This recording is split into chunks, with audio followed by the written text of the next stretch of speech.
Gagamitan ko na lang sana ng sounds itong video na ito, pero mas naisip ko na i-voice over para maunawaan at maintindihan ng mga beginner barbers, lalo na yung mga nag-uumpisa, kung paano ba natin ginagawa yung ganitong klase ng gupit.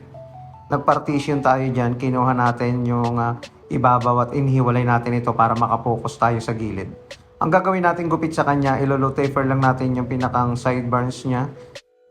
And then sa likod naka-square box, ganun lang yung gusto niya. Siyempre, kailangan nating i-balance yung buhok na medyo makapal sa may parting likod.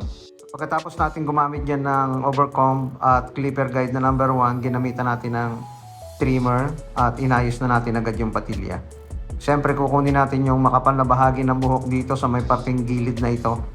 Sa mga traditional barber o sa mga hindi pa sanay mag-ipit-ipit, lalo na doon sa mga nag-aaral magupit, kung hindi pa ninyo kaya yung mag-ipit-ipit at medyo nahihirapan kayo, pwede naman yan sa traditional technique katulad nitong aking ginagawa. Basta mag-iingat lang tayo sa paggamit ng gunting at paggamit ng suklay para maiwasan natin yung pagkakamali. Sabi nga, slowly but surely.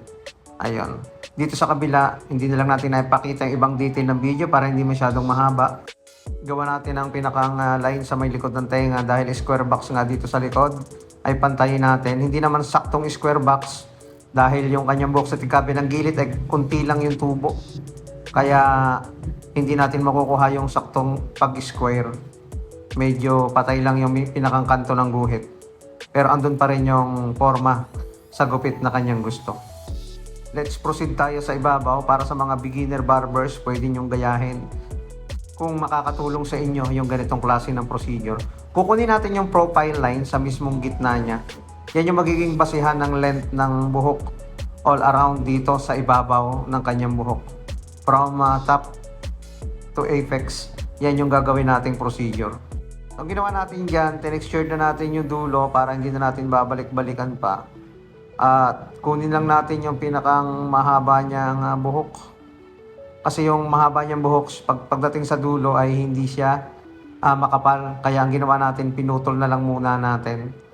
At ating i-customize na lang o i-personalize na lang natin yung kanyang buhok after nating magawa yung ganitong procedure kapag ating tinuyo ito. Subukan nating mag-ipit-ipit. Kung kakayanin natin, walang mawawala. Madadagdagan pa yung ating kaalaman. Pagkatapos niya, kunin natin yung length ng buhok dito sa may tagiliran.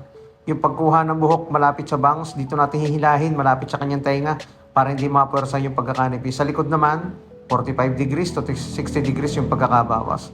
So, kinustomize na natin yan, inayos na natin, kuha na tayo ng parteng makakapal na buhok. Nag-retouch tayo sa dry hair niya. Kaya ganito yung resulta na nagawa natin para sa kanyang gupit.